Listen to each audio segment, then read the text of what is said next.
हिमकेयर को private institution से खत्म किया गया। एक कदम था सरकार का, क्योंकि कई गलतियां प्राइवेट इंस्टीट्यूशन की पाई गई, पर गवर्नमेंट इंस्टीट्यूशंस के अंदर उसको मजबूती से खड़ा करना सरकार की कहीं ना कहीं प्राथमिकता, ये सबसे पहली मुझे लगता है कि होनी भी चाहिए और है भी।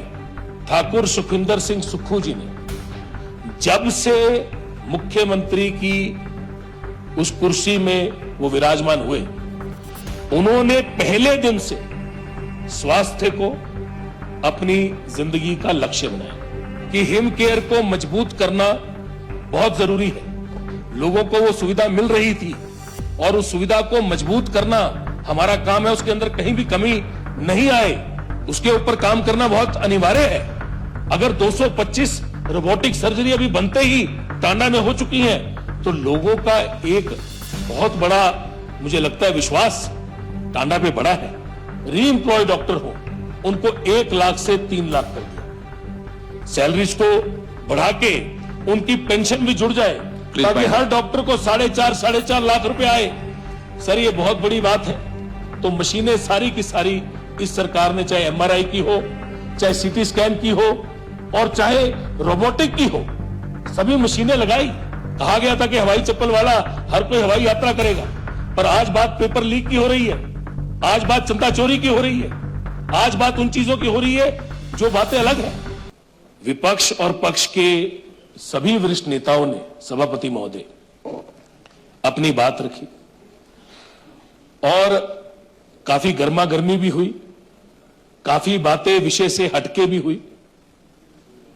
उसके ऊपर मैं बाद में आऊंगा, पर आज क्योंकि हेल्थ के ऊपर, स्वास्थ्य के ऊपर और एक ऐसे गंभीर विषय के ऊपर चर्चा हो रही है, जिस विषय के ऊपर पूरा स्टेट, पूरा प्रदेश निर्भर करता है, हर घर में हर इंसान को जिंदगी में जीते हुए जब वो उसकी जिंदगी चलती है तो उसको बीमारी का सामना भी करना पड़ता है, और हर परिवार में स्वास्थ्य की दिक्कतें भी आती हैं।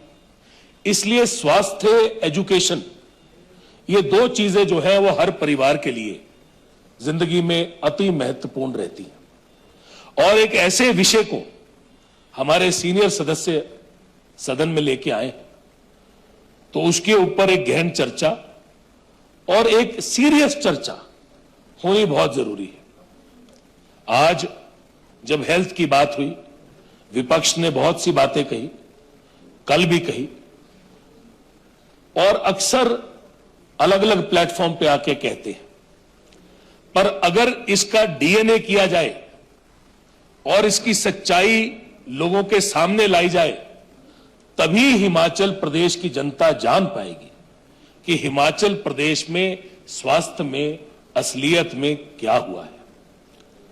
हर सरकार ने इसके ऊपर काम किया और काम करना अनिवार्य भी था। पूर्व में हमारे चाचा जी हेल्थ मिनिस्टर रहे, विपिन परमार जी, इन्होंने भी काम किया। पूर्व में जयराम ठाकुर जी की बड़ी दिलचस्पी हेल्थ के अंदर रही, इन्होंने भी काम किया। उससे पूर्व में राजा वीरभद्र जी प्रदेश के मुख्यमंत्री रहे, उन्होंने भी बहुत काम किया।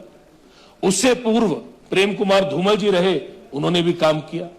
और वाईएस परमार जी से लेके रामलाल ठाकुर जी से लेके कोई भी ऐसे मुख्यमंत्री, शांता कुमार जी से लेके कोई भी ऐसे मुख्यमंत्री नहीं रहे जिन्होंने हेल्थ पे काम ना किया हो।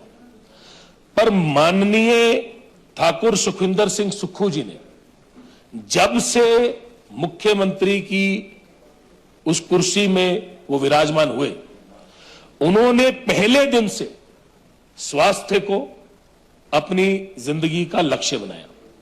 और ये आंकड़ों के साथ मैं आपके आगे लेके आया हूं। कल सभी वक्ताओं ने अपनी बात की और बहुत से आंकड़े उन्होंने सदन के आगे सभापति महोदय रखे। निसंकोच की ये आंकड़े जो थे वो हर किसी को कोई ना कोई बात कहनी है, और विपक्ष कई बार विपक्ष की भूमिका के अंदर इतना खो जाता है कि वो विपक्ष का काम ये समझ लेता है कि मुझे बस आलोचना करनी है। मुझे लगता है कि पक्ष और विपक्ष, जिस तरह नेता चाहे कांग्रेस पार्टी के हुए और देश के नेता चाहे विपक्ष के अटल बिहारी वाजपेयी जी हुए, चाहे सुषमा स्वराज जी हुई, कई बार जब हमने उनको बड़े हाउस में पार्लियामेंट में बोलते हुए देखा, और हमारे जो नेता देश के हुए, चाहे पंडित जवाहरलाल नेहरू जी हुए, चाहे इंदिरा गांधी जी हुई, चाहे राजीव गांधी जी हुए, चाहे पीवी नरसिम्हा राव जी हुए, चाहे डॉक्टर मनमोहन सिंह जी हुए, हमेशा उन्होंने सकारात्मक पक्ष और विपक्ष की भूमिका पे बात की। पर यहां पे सदन में देखने को कई समय से यह मिलता है कि आलोचना करके शायद लोगों के आगे एक नैरेटिव सेट किया जाए।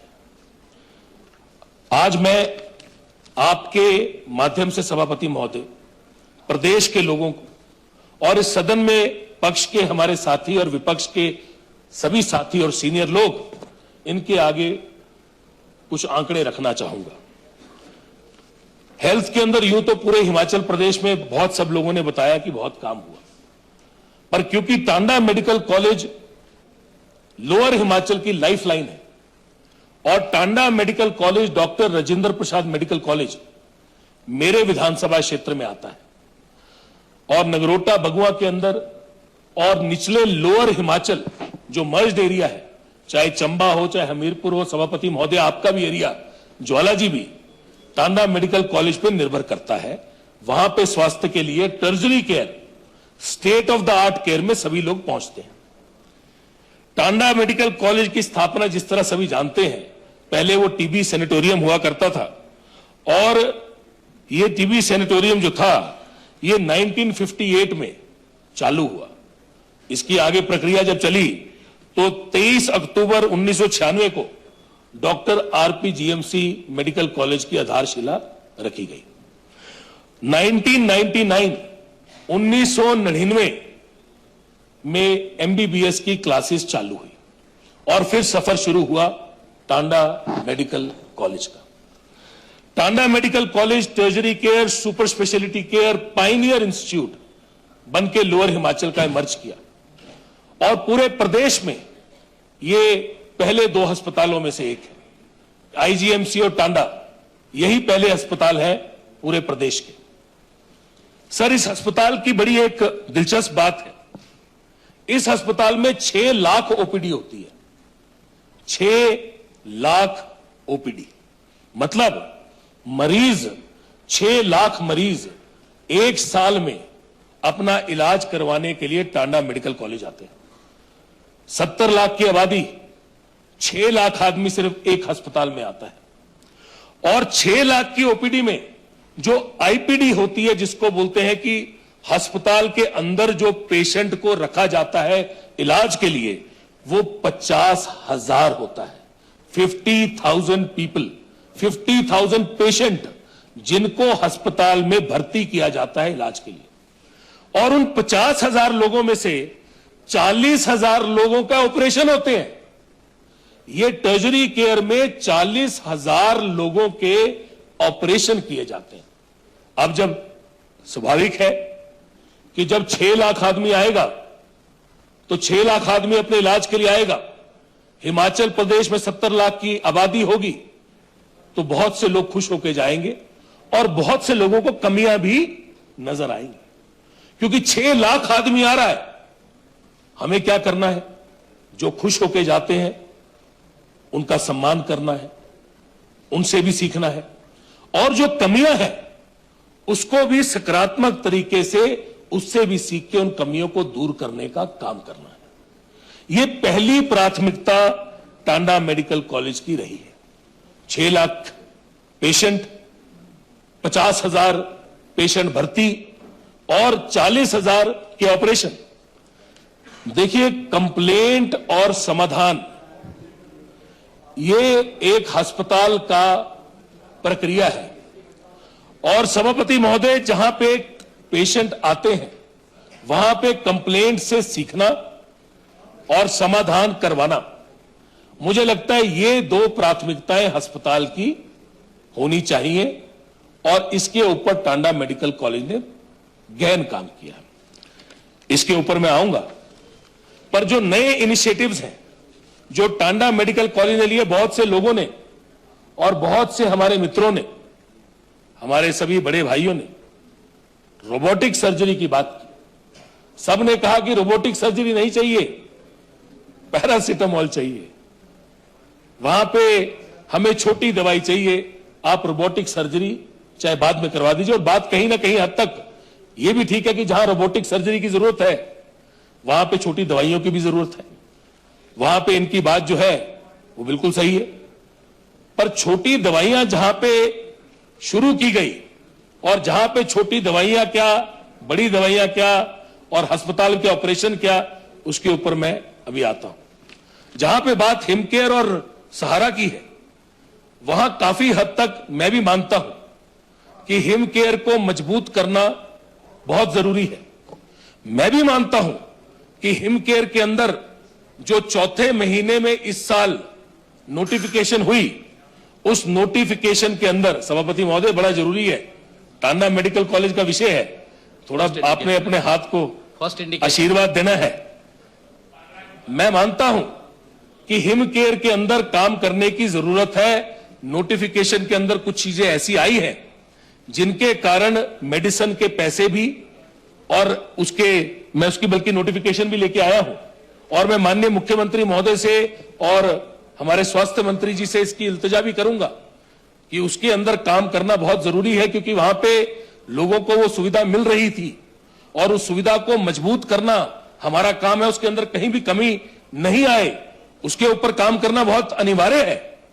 जहां पे सहारा की बात है, मैं भी मानता हूं कि 35,000 40,000 लोग, जितने भी लोग सहारा वाले थे या सहारा वाले हैं, जिनको वो पेंशन मिलती है या जिनको 3,000 रुपया महीना, या उन लोगों को, हाँ ठीक है, पर जिनको वो अपनी दवाई के लिए, खर्चे के लिए पैसे मिलते हैं, उनको समय पे पैसा मिलना, टाइम पे पैसा मिलना बहुत जरूरी है।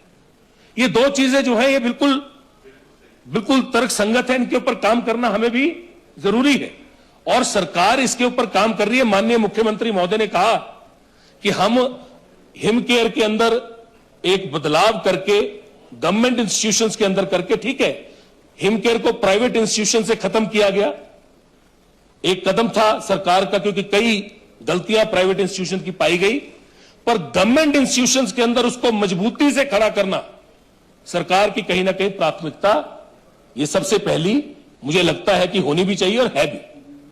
इसके ऊपर काम करना बहुत जरूरी है। गवर्नमेंट इंस्टीट्यूशन में जहां पे हिमकेयर है उसको मजबूत करना बहुत जरूरी है।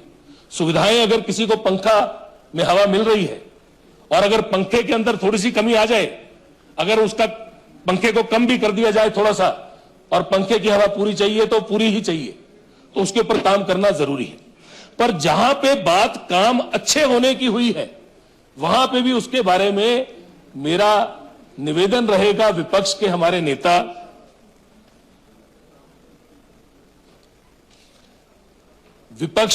नेता, से, और मेरा निवेदन रहेगा पूर्व के हेल्थ मिनिस्टर साहब से भी, क्योंकि आप जब कुछ कहते हैं तो लोग, हाँ चाचा जी से, लोग सोचते हैं कि पूर्व के स्वास्थ्य मंत्री कह रहे हैं, तो आप उन फैक्ट्स में सराहना भी गवर्नमेंट की करिए। जहां पे टांडा मेडिकल कॉलेज में रीनल ट्रांसप्लांट शुरू हुआ, गुर्दे के लिए लोगों को बाहर जाना पड़ता था, आज वहां पे रीनल ट्रांसप्लांट हो रहा है और लोगों को ट्रांसप्लांट के लिए लाखों रुपए खर्च के बाहर नहीं जाना पड़ रहा। यह बहुत बड़ी उपलब्धि थी, ये इसी सरकार में हुआ, माननीय मुख्यमंत्री महोदय के प्रयासों से हुआ। हम लोग रीनल ट्रांसप्लांट वाले दिन अस्पताल में जाके बैठे, हमने वीडियो कॉल से मुख्यमंत्री महोदय से बात की। अगर एक इतनी बड़ी चीज रीनल ट्रांसप्लांट की टांडा में आई तो बड़ी बात थी। रोबोटिक रीनल ट्रांसप्लांट टांडा में शुरू किया गया, 225 रोबोटिक सर्जरीज टांडा में हो चुकी हैं। यह कोई छोटी बात नहीं है। अगर 225 रोबोटिक सर्जरी अभी बनते ही टांडा में हो चुकी हैं, तो लोगों का एक बहुत बड़ा, मुझे लगता है, विश्वास टांडा पे बड़ा है। ओपन हार्ट सर्जरीज, जो कि बाहर लोग जाते थे, कार्डियक हार्ट के मरीज, दिल के रोग के मरीज, उनकी सर्जरीज टांडा में हो रही है। Robotic surgeries, open heart surgeries, advance trauma and emergency service, advance ICU, new and advance x-ray machine. और मैं बताना चाहूंगा, कल बोल रहे थे कि सीटी स्कैन खराब, एक्सरे मशीन खराब, मैं लेके आया हूं।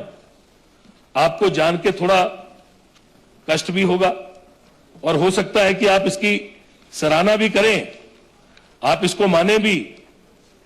मैं मानना आपका ध्यान भी केंद्रित करना चाहूंगा जो हमारे विपक्ष के सीनियर लोग हैं, क्योंकि आपसे भी हम बहुत कुछ सीखते हैं, आप सबसे। तो आपको भी मैं इसमें आपका भी ध्यान चाहूंगा। माननीय विपक्ष के नेता जयराम ठाकुर जी बैठे हैं, माननीय विपिन परमार जी हमारे चाचा जी स्वास्थ्य मंत्री पूर्व स्पीकर बैठे हैं, और सभी हमारे विपक्ष के नेता बैठे हैं, पक्ष के हमारे सारे सीनियर लीडर बैठे हैं।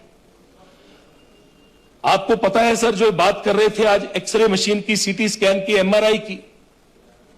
एमआरआई की 2 मशीनें हुआ करती थी।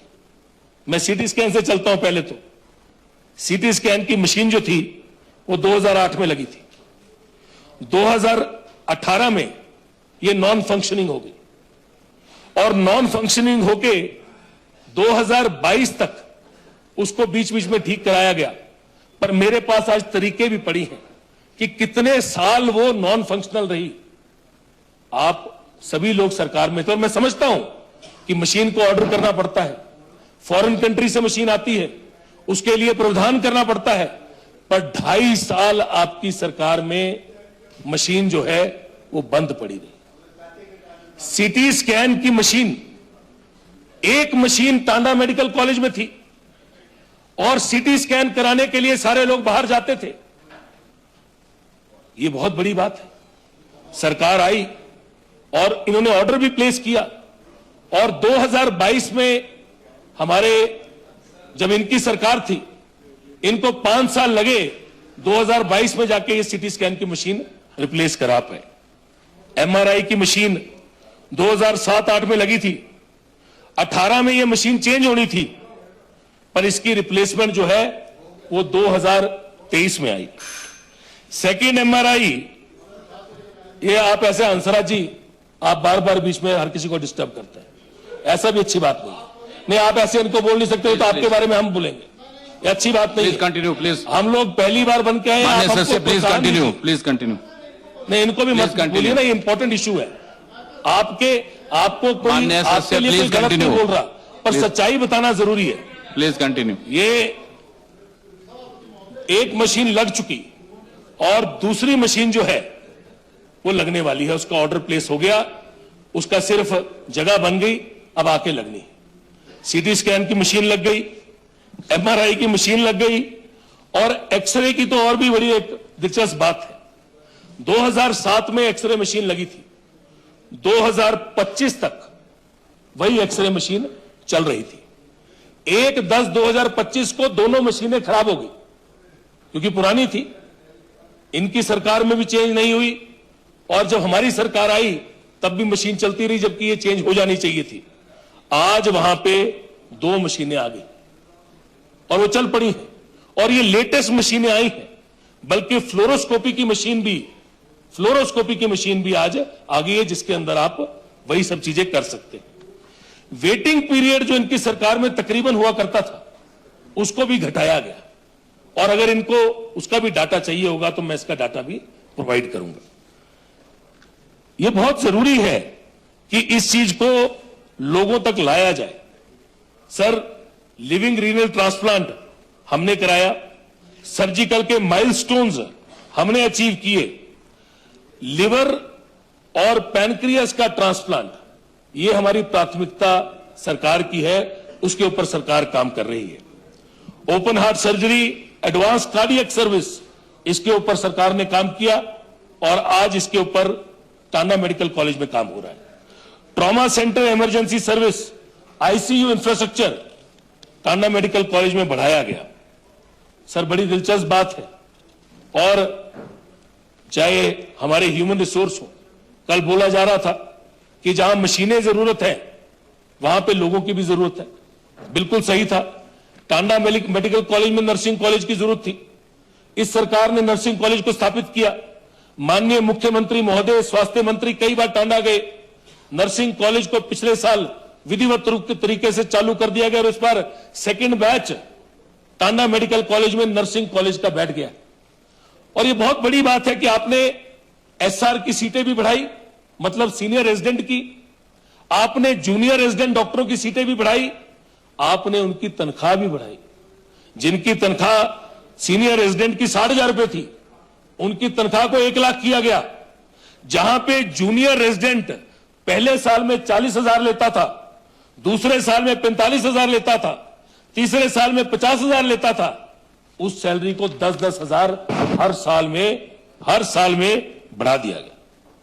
लोगों को, डॉक्टरों को रिटेन करने के लिए कि वो बाहर, क्योंकि एम्स खुल गया और उनका जो केंद्र का सैलरी स्ट्रक्चर है उसके हिसाब से डॉक्टर बाहर ना जाए, तो उसके लिए जो री एम्प्लॉय डॉक्टर हो उनको 1 लाख से 3 लाख कर दिया गया। सैलरीज को बढ़ा के उनकी पेंशन भी जुड़ जाए ताकि हर डॉक्टर को 4.5 लाख रुपए आए। सर, ये बहुत बड़ी बात है। जब बात करते हैं मशीनों की तो आंकड़ा कुछ और बताता है, जब बात करते हैं पेशेंट की तो आंकड़ा कुछ और बताता है। और ये आंकड़ा जो है सार्वजनिक है, इसको अस्पताल से लिया जा सकता है।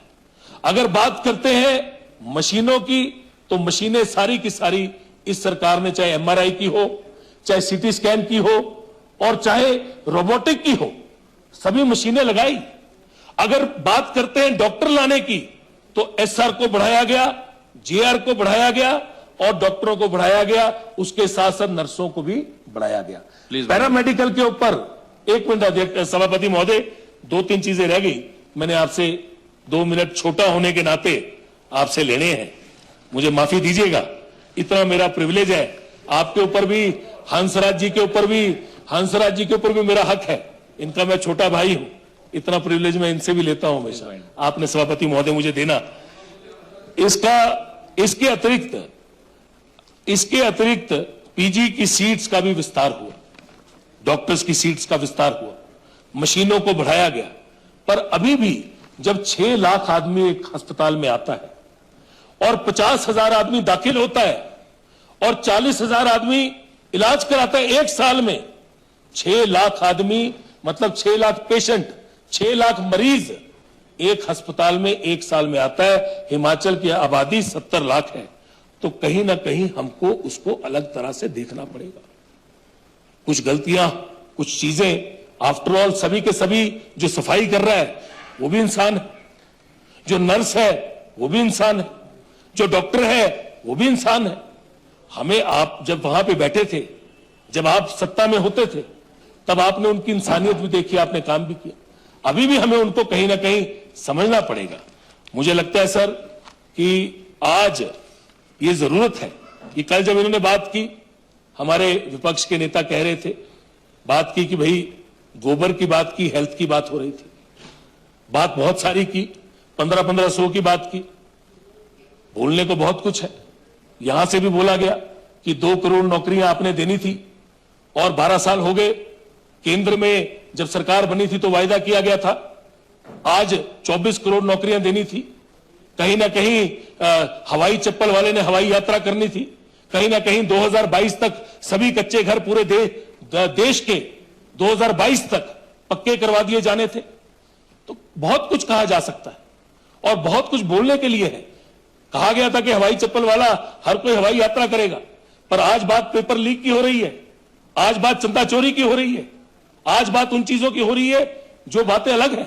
नैरेटिव इनकी साइड से भी अलग होगा, इस तरफ से भी अलग होगा। पर मुझे लगता है अच्छे काम को अच्छा और बुरे काम को बुरा बोलना बहुत जरूरी है। मैं धन्यवाद करता हूं आपका, माननीय मुख्यमंत्री महोदय ने, माननीय स्वास्थ्य मंत्री ने एक बहुत ही बेहतरीन काम मेडिकल की फील्ड में किया है।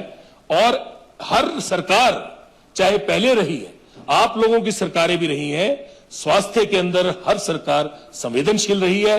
पर मैं दोबारा से दरख्वास्त करूंगा अपने स्वास्थ्य मंत्री महोदय से कि हिम केयर के अंदर जो इन्होंने सबने बात की है, कहीं ना कहीं उसके ऊपर एक बार दोबारा से स्टडी करके आपका पूरा डिपार्टमेंट, क्योंकि रजिस्ट्रेशन की जो प्रोसेस है उसकी, जो उसके बेड चार्जेस हैं, जो उसके नर्सिंग एंड बोर्डिंग चार्जेस हैं, जो उसके सर्जन एनेस्थीसिया चार्जेस हैं, मेडिसिन एंड ड्रग्स हैं, ये सारी चीजें अलग कर दी गई हैं। और ये अलग करने की वजह से क्या हुआ है स्वास्थ्य मंत्री महोदय, उसको अलग करने से जिन लोगों को वो सुविधा मिल रही थी उनको कहीं ना कहीं मुझे लगता है हमें वो सुविधा को प्रॉपरली वैसे ही देना बहुत जरूरी है। Please और wind up, सहारा please. के ऊपर मुझे अभी बताया गया, मेरे को पर्ची आई है कि EWS के अंदर इंक्लूड कर दिए गए सारे सहारा बेनिफिशरीज, क्योंकि इन दो अति जरूरतमंद वर्ग जिन्हें, क्योंकि हमारे हिमाचल प्रदेश में हम भी जरूरतमंद है, हर कोई जरूरतमंद है, पर हेल्थ की जरूरत उनको है।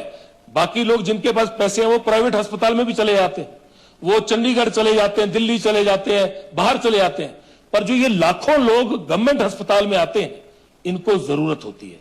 और इसी के लिए माननीय मुख्यमंत्री महोदय ने, माननीय स्वास्थ्य मंत्री जी ने और इस सरकार ने एक बेहतरीन काम किया है। इसको आगे बढ़ाने का काम भी सभी मिलकर करेंगे। आपका बहुत बहुत धन्यवाद।